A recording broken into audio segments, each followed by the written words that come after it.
Hello and welcome, I'm Thomas Porteous and you're watching NewsX World. Let's take a look at some of the top stories. President Trump calls Saudi Arabia America's strongest partner and unveils a $142 billion arms deal in Riyadh. He also promises to end all sanctions on Syria, urging a new path towards greatness for the war-torn nation. A major trade deal between Washington and Beijing takes effect, cutting most tariffs and halting a damaging trade war. The agreement, reached in Geneva talks, offers temporary relief to global markets and supply chains. Ukrainian President Zelensky says he'll only attend Ukraine-Russia talks if Putin shows up in person. He challenges the Kremlin, saying Putin is too scared for a face-to-face meeting in Istanbul. Canada's new Prime Minister Mark Carney unveils a 29-member cabinet to reset ties with President Trump. Key ministers stay on as Ottawa prepares to redefine its US trade strategy. Gaza rescuers say 28 die in Israeli strikes near a hospital as the Israeli army orders new evacuations in northern Gaza. Islamic Jihad fires rockets into Israel. 2 of those are intercepted, while the UN warns urgent action is needed to prevent a, quote, genocide.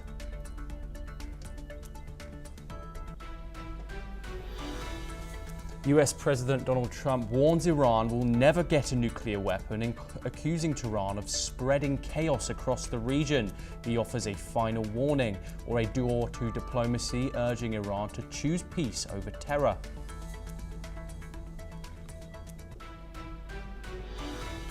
A US judge rules the Alien Enemies Act can be used to deport Venezuelan gang members, backing Trump's move to label the Tren de Aragua a terror group. But she claims the administration for fast-tracking deportations within hours, calling it legally troubling. After 35 years behind bars for killing their parents, Lyle and Eric Menendez are ruled parole eligible under a new 50-to-life sentence. A Los Angeles judge re-sentences the brothers, who were first jailed in 1990 for the brutal Beverly Hills shootings. Our top story today, a major shift in global trade. A new deal between the United States and China has now come into effect, marking a rare moment of calm in a trade war that's rattled markets and supply chains around the world. The agreement, finalized earlier this week in Geneva, slashes most of the heavy tariffs that have defined years of tensions between the world's 2 biggest economies. President Trump is calling it a very, very strong deal. Speaking to Fox News while en route to the Gulf, he said the most exciting part is China is opening up its economy to American businesses. Let's take a listen in to what the US president had to say. I think that could be most exciting for us and also for China is that we're trying to open up China because, as you know, many years ago we opened up the USA. Now it's time for China to open up, and that's part of our deal. While the details currently remain scarce, the White House says this deal lays out a clear framework and could be a game changer for US companies seeking access to China's huge market. For now, it's a temporary ceasefire, but one that could have a lasting impact on global trade. Moving on now, Ukraine's President Volodymyr Zelensky has urged US counterpart Donald Trump to help secure a meeting with Vladimir Putin in Turkey on Thursday, while accusing the Russian leader of not seriously wanting to end the war. The Kremlin has refused to say whether Putin will travel to Turkey after he himself proposed Russia-Ukraine talks in a weekend Kremlin address. On the other hand, a US President Donald Trump kicks off his Middle East tour.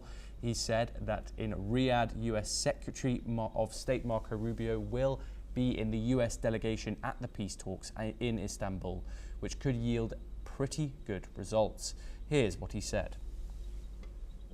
Being held in Turkey later this week, probably on Thursday, and they could produce some pretty good results or our people are going to be going there. Marco's going to be going there. Others are going to be going, and we'll see if we can get it done. President Zelensky has said in Kiev that the West should impose massive sanctions if Putin skips the meeting, emphasizing that he would do everything possible to make it happen and secure a ceasefire. Here's what he said. Очікувати тільки, як мінімум, сильного пакету від Сполучених Штатів Америки санкцій проти Росії. І це вже санкції, подивіться, не за агресію, не за окупацію тощо. Тобто компромісів вже і так мільйон. Санкції за те, що вони не хочуть, навіть припинення вогню. Це повинен бути найсильніший пакет санкцій, бо це є воля до закінчення війни, або ні. Тобто це чіткий сигнал, що вони не хочуть і не збираються закінчувати війну. Або навпаки, вони продемонструють, що вони не тільки з ядерною зброєю серйозні, але й без неї. Meanwhile, French President Emmanuel Macron has warned that France doesn't want to unleash a World War III over Russia-Ukraine and stated that Ukraine acknowledges it cannot retake all the Ukrainian territory seized by Russia since 2014. He also stressed that no legal framework existed to seize frozen Russian assets, and it was not a good solution. Moreover, he promised to impose new sanctions on Russia if it rejects the ceasefire and suggested that France is open to stationing its nuclear weapons in other European countries as a deterrent against the country.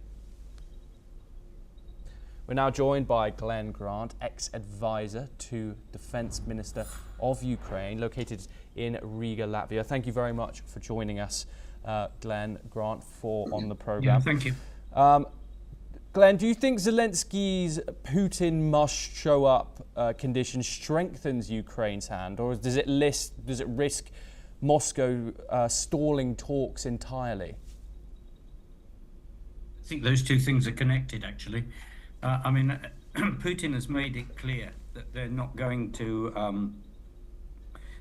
stop doing what they're doing. I mean, his comment about will come with no preconditions, and then, you know, sort of in the next breath saying, you all know what our conditions are, tells you that they're not actually backing down on what they want from this meeting. So there's no diplomacy, there's no weakness, there's no conciliatory move whatsoever from the Russian side. I mean, they've not even, during these days when they promised the 3 days of ceasefire, they didn't stop they didn't stop firing and attacking during those 3 days.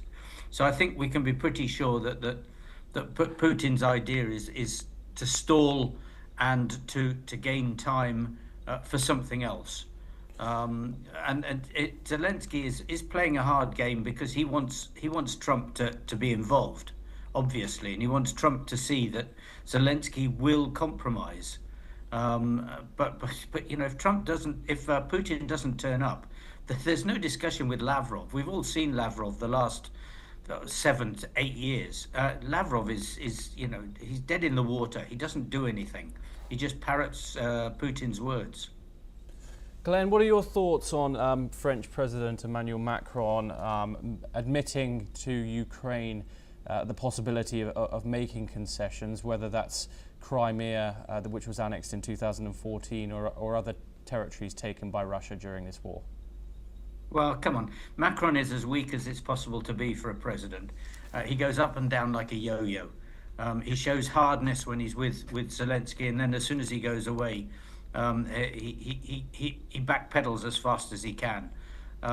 He's a fair weather friend, as they say. I mean, you can go back 3 years, all the things that he said, all the things he's promised about troops and about supporting, about trainers in country, and none of them have materialized. So I just don't bother listening to Macron anymore because it's not worth it. I want to go back to this possible meeting between Zelensky and Putin. Is it possible that we see these two men in a room together? Because it seems just so far from something that could happen, but it seems to be a possibility now. I think the only time you'll see those two in a room is if there is a cataclysmic failure on the part of Ukraine, and they go backwards so far that Zelensky actually has to admit failure, admit that they've lost. And I don't see that that's going to happen in a hurry. I think that Zelensky would have to give up his presidency before that would happen. So I don't see Putin actually coming out of his hidey place because he's too risk averse. He doesn't want to die. He'll be thinking that someone's out to get him, and maybe they are. So I just don't see this happening in a hurry. Now, I may be wrong. He may turn up, but I'd be very, very surprised. I'd be willing to bet an awful lot of money that you won't see Putin in a hurry.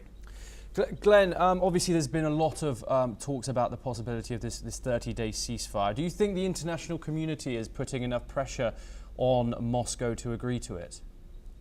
No, the international community is putting no pressure on Moscow. The international community is talking amongst itself. This is groupthink. This is, hey, aren't we wonderful? Look at all the things we're doing together and all the chats we're having together and traveling to Kiev and everything. But they are only dealing with each other. They are not dealing with Moscow. They're not doing anything that actually does anything to Russia or Moscow. In fact, they're doing the reverse, if anything, because Macron's last talk about there will be no third world war. Well, that's just meat and vegetables to Putin. He just listens to Macron and says he's weak. He's not going to do anything against me.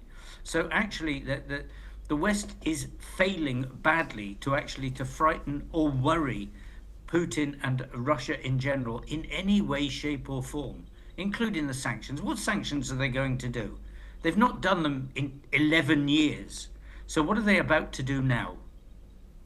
Glenn Grant, thank you very much. Always a pleasure to talk to you on the programme. We now move over to the Middle East, where Israeli airstrikes have killed at least 28 people around the European hospital in Khan Yunis, according to Gaza's Civil Defense Agency.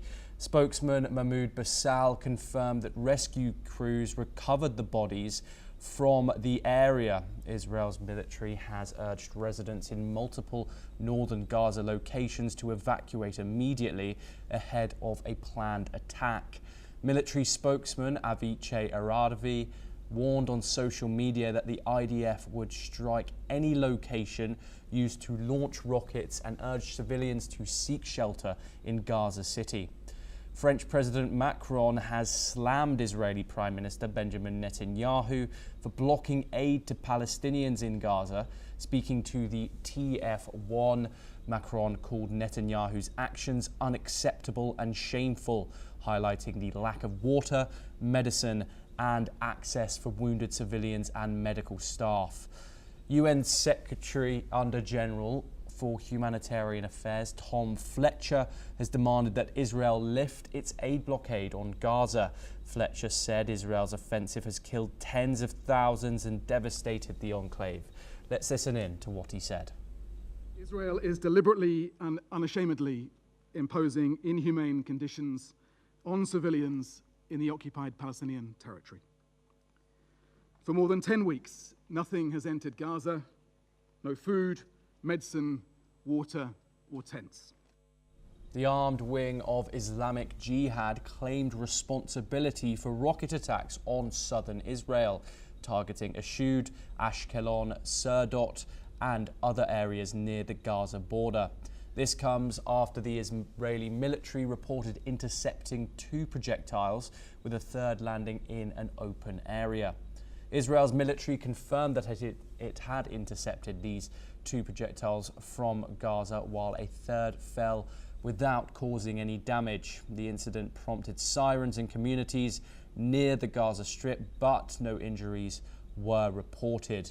Hostage families and former hostages freed in earlier deals marched in Tel Aviv, calling for an agreement to free all remaining hostages in Gaza and to end the war. Among the participants was Arbel Yehud, who was released in the most recent agreement after 482 days in captivity. Demonstrators urged the Trump administration to pressure Prime Minister Netanyahu to secure a ceasefire. Israeli Prime Minister announced on May the 12th that the military will enter Gaza with full force in the coming days. The United Kingdom's ambassador to the UN, Barbara Woodward, has issued a warning to Israel. Let's take a listen to it. Israel has now fully blocked aid entering Gaza for over 2 months. Blocking aid as a pressure lever is unacceptable. And last week, the Israeli Security Cabinet approved plans to expand its military operations in Gaza. We strongly oppose both these actions, which will add to Palestinian suffering while doing nothing to serve the long-term interests of peace and security in the region. We're now joined by Jim Rice, Professor of International Law. He's joining us from Vigan in the Philippines. Jim, thank you very much for joining us. I want to start on these reports of Israeli strikes near this school in the Gaza Strip. And I was wondering, what are the legal ramifications if strikes near a functioning school violate international law in the Gaza Strip? Yeah, thanks very much for having me on, Thomas. I appreciate the chance to speak out as someone who has studied and taught international law and the rules of humanitarian law. Clearly, this is contrary to the most fundamental principles of international law on several grounds. One of them, of course, is targeting civilians. What Israel did initially after the October 7th attack of last year may have been legitimate as a form of self-defense. By this point, it is not legitimate. By this point, it is clear to almost everyone in the world that Israel is targeting civilians. But adding another dimension to this level of inhumanity has been the tactic or the strategy of using deprivation of food and medical supplies as a weapon of war. More precisely, in an attempt to answer your question, what is being done is there's been a case that's been lodged before the International Court of Justice by South Africa.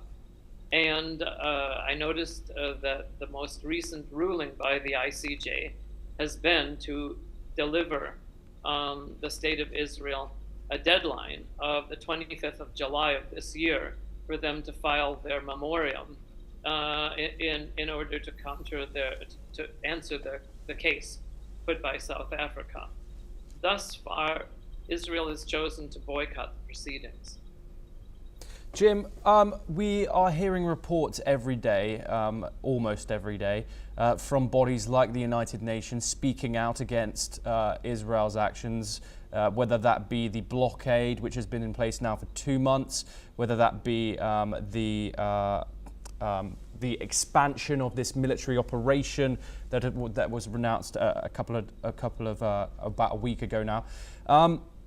What power do associations, bodies like the United Nations have in this scenario, or do they simply speak out against these issues and try and bring more eyes to them to get international actors to act better? Well, the problem with the Security Council and even the General Assembly has been that it is hopelessly polarized. And of course, in the Security Council, you have the power of veto by the 5 permanent members of the Security Council. So it's really stymied the actions in order to stop this war. In normal times, there have been efforts by states on the sidelines, including the European Union and the United States, to try and mediate, to try and come up with a solution. However, in the current state of affairs and following Trump's inauguration in January of this year, I see no actions whatsoever on the part of the Trump administration to try and take serious action to try and bring an end to this carnage. Jim, we've seen French President Emmanuel Macron directly calling Benjamin Netanyahu's actions shameful and unacceptable. This is where he's highlighting the lack of water and the lack of aid for access for wounded civilians. What have you made of world leaders' response to this crisis? This is actually an anomaly in regard to speaking out against Israel. What are your thoughts on the way that heads of state have reacted to this humanitarian crisis that's going on in the Gaza Strip? Well, I would say that Macron is right in this instance. Although, nothing more has been done, I believe that what needs to be done is a greater unanimity on the part of the European Union and hopefully on the part of the United States. Again, as I mentioned before, I don't see it happening from this administration. Jim Rice, thank you very much for joining us on the program. Always good to get your insight.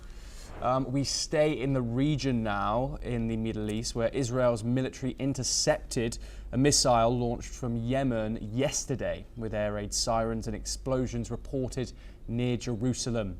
The missile was claimed by Yemen's Iran-backed Houthi rebels, who said they targeted an Israeli airport in solidarity with Palestinians amid the ongoing Gaza war.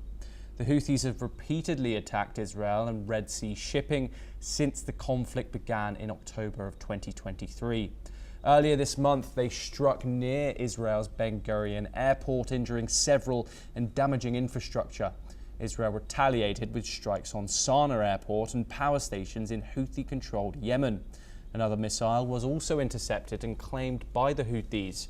Israeli Defense Minister Yoav Gallant vowed a forceful response. Meanwhile, the US reached a ceasefire deal with the Houthis last week, halting its own airstrikes after weeks of military action aimed at securing Red Sea maritime routes. Listen in to what the Houthi military spokesman Yahya Sari has said. صاروخية في القوات المسلحة اليمنية عملية عسكرية استهدفت مطار اللد المسمى إسرائيليا مطار بن غوريون في منطقة يافا المحتلة، وذلك بصاروخ باليستي فرط صوتي، وقد حقق الصاروخ هدفه بنجاح بفضل الله، وتسبب في هروب ملايين الصهاينة المحتلين إلى الملاجئ وتوقف حركة المطار لقرابة الساعة. تأتي هذه العملية تأكيدا على استمرار حظر الملاحة في المطار المذكور، وعلى بقية الشركات التي لم تعلن وقف رحلاتها أن تحذو حظو الشركات التي سبق وأن أعلنت وقف رحلاتها إلى مطارات فلسطين المحتلة. Let's move over to South Asia, where India has rejected US President Donald Trump's claim that Washington brokered a ceasefire between India and Pakistan in exchange for trade deals. The Indian Ministry of External Affairs said trade was never discussed. Instead, it was India's military response that forced Pakistan to stand down. The MEA confirmed that during Operation Sindoor, both nations' military chiefs coordinated directly, not through the White House. The ceasefire was formalized on May the 10th after an Indian airstrike targeted key Pakistani air bases. Trump, speaking at a US-Saudi forum, said his administration stopped a potential nuclear war using trade incentives, adding that India and Pakistan might even go out for dinner. But India... Peacemaker and to be a unifier. I don't like war. Just days ago, my administration successfully brokered a historic ceasefire to stop the escalating violence between India and Pakistan. And I used trade to a large extent to do it. I said, fellas, come on, let's make a deal. Let's do some trading. Let's not trade nuclear missiles. Let's trade. Have very powerful leaders, very strong leaders, good leaders, smart leaders. And it all stopped. Hopefully it'll remain that way, but it all stopped. I was actually getting along. Maybe we can even get them together a little bit, Marco, where they go out and have a nice dinner together. Wouldn't that be nice? But we've come a long way, and it could be, you know, millions of people could have died from that conflict that started off small and was getting bigger and bigger and bigger by the day. However, India maintains that its stand was consistent. It responded to a terror attack and warned that it would retaliate if fired upon. No foreign power brokered that understanding, India insists. It was resolved through force and direct talks.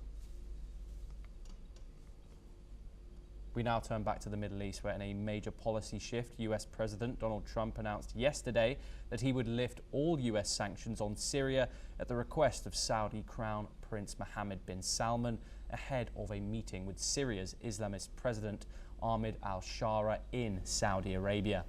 So Shara is set to meet Trump today. Trump cited support from Saudi Arabia and Turkey, saying the move offers Syria a chance at greatness. The decision aimed at boosting humanitarian aid, trade and investment. US Secretary of State Marco Rubio will meet his Syrian counterpart this week also. Syrian and Lebanese leaders welcome the move as a turning point. Members of both US parties cautiously supported the decision. The UN also praised the move, seeing it as a step towards Syria's recovery.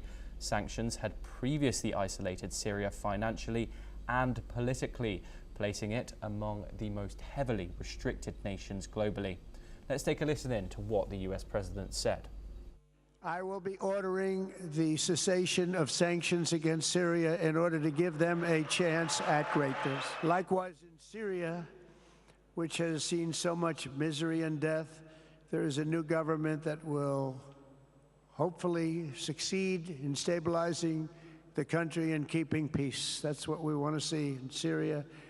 And I'm very pleased to announce that Secretary Marco Rubio will be meeting with the new Syrian foreign minister in Turkey later this week.